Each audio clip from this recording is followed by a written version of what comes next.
for Qatar. We want you back among the unity of responsible nations. President Donald Trump once again slammed the tiny oil-rich Gulf nation of Qatar for being a, quote, historical funder of terrorism. But Qatar is a strategic U.S. ally, and its Al Udeid Air Base hosts America's biggest concentration of military personnel in the Middle East. We're talking about combat aircraft that are flying over the skies of Iraq and Syria dropping bombs. We're talking about all the reconnaissance aircraft that are assessing where the targets are and how well previous strikes have done.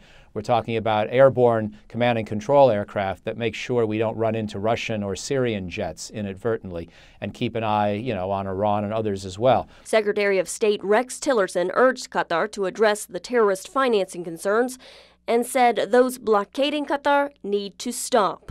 The blockade is hindering U.S. military actions in the region and the campaign against ISIS. Tillerson appeared to contradict Pentagon statements claiming counter-Islamic State operations had not been affected by the regional dispute. After Tillerson's remarks, the Pentagon issued a new statement saying that while operations had not been interrupted or curtailed, the situation is hindering the military's ability for longer-term planning.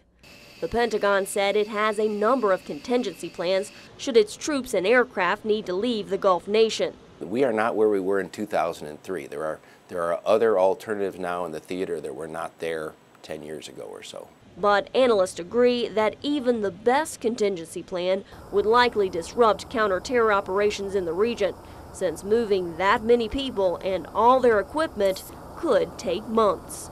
Carla Babb, VOA News, The Pentagon.